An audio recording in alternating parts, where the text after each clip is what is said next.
महाशक्ती महाशक्ती स्वतंत्र तुम्ही लढणार आणि किती जागांवर तुम्ही लढणार 288 आणि कधीपर्यंत जाहीर करणार आहे तुम्ही? जागा आता जाहीर करू ना. उद्या आमची संभाजीनगरला बैठक आहे. बैठक झाल्यानंतर समोरची आता रचना करू कशा पद्धतीने समोर जाता येईल.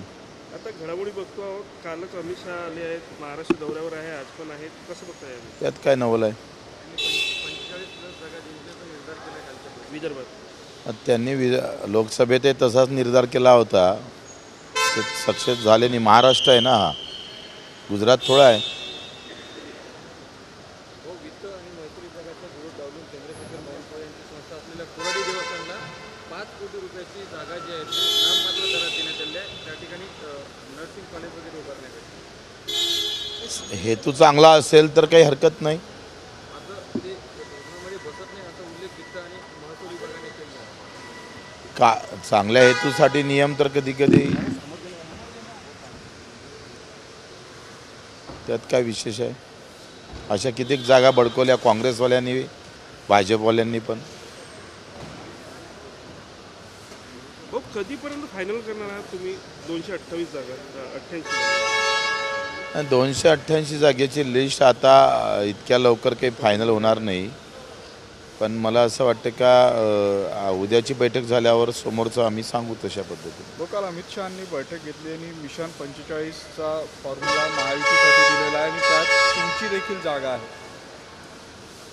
आमची महाशक्ती आहे, युती नाही ना आघाडी नाही. सरकार हम बनाएंगे. काल संजय राऊत असं बोलले आहे की एकनाथ शिंदे यांचा एन्काउंटर लवकरच जनता करणार आहे.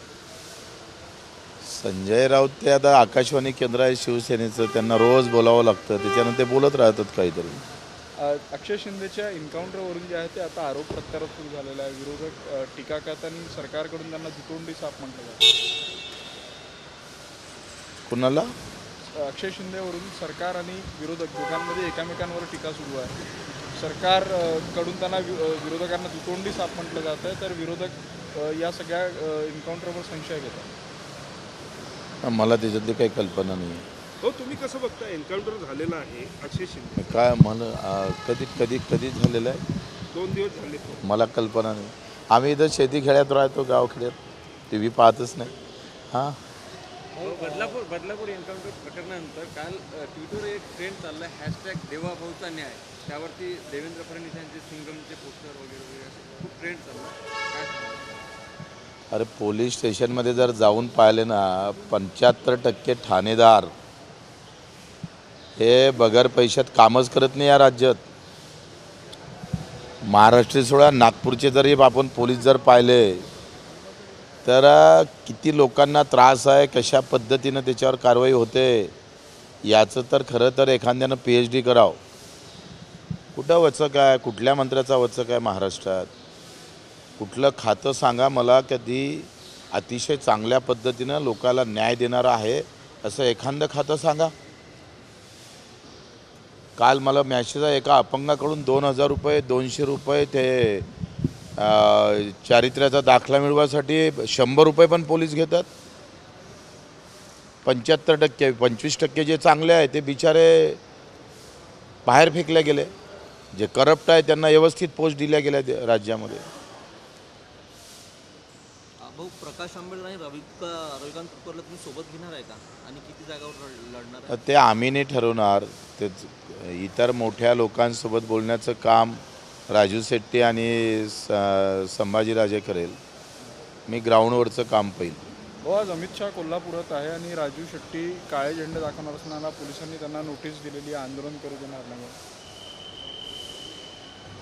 मला असं वाटतं का पोलीस त्यांचं बळ वापरावर, आम्ही आमचं बळ वापरू. तुम्ही सहमत आहे काळी झेंडे दाखवलेच पाहिजे. इथं सोयाबीनले भाव नाही, कापसाले भाव नाही, तुमच्या दुधाला भाव नाही.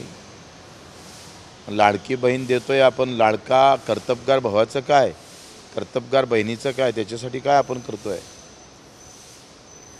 ठीक आहे. देश विदेशातील प्रत्येक घडामोडींचे लाईव्ह अपडेट मिळवण्यासाठी आता साम टीव्हीच्या सर्व सोशल मीडिया प्लॅटफॉर्मला लाईक, फॉलो आणि सबस्क्राईब करा. तसंच सर्व नोटिफिकेशनसाठी बेल आयकॉन प्रेस करायला विसरू नका.